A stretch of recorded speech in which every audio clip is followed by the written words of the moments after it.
Arriving at the Iraq inquiry this morning, Tony Blair, the most highly anticipated person to appear before the panel. Guarded by security, his arrival via a side entrance at the QE2 Centre in London mocked by protesters. Anti-war campaigners had gathered outside, kept away and angry at their handling by police. The police have not allowed us to demonstrate outside the conference centre. They've pushed us back. They've got huge numbers of barriers and huge numbers of police to protect a man that many people in this country think is a war criminal. Inside, the former Prime Minister took his seat in preparation for 6 hours of questioning. Morning. Inquiry Chairman Sir John Chilcot laid out what would be on the agenda. I would like to begin the proceedings just by observing that the broad question by many people who have spoken and written to us so far is why really did we invade Iraq, why Saddam, and why now in March 2003? Under questioning, Tony Blair said the 9/11 attacks on the US transformed British policy towards Saddam Hussein. But this is what really changed my perception of risk, the calculus of risk for me.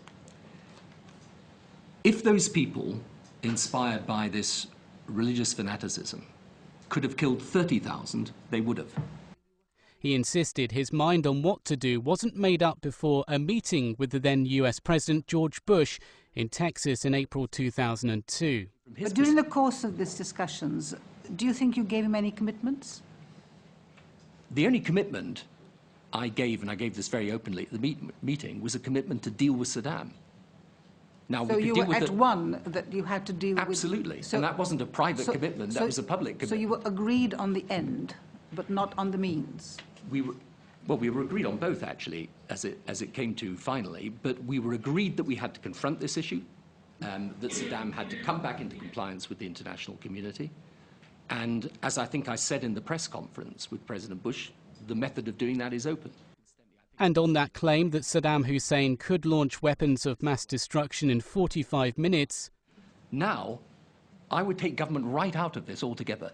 I would simply have published, if the intelligence services would be willing, for the JIC assessments, because they were absolutely strong enough on their own.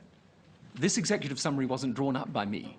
It was drawn up by the Joint Intelligence Committee, and they did it perfectly justifiably on the information they had before them. It's hard to come to any other conclusion than that this person has a continuing WMD program.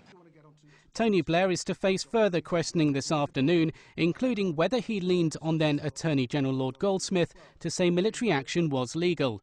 Outside the QE2 Centre, the protests continue but have slightly diminished.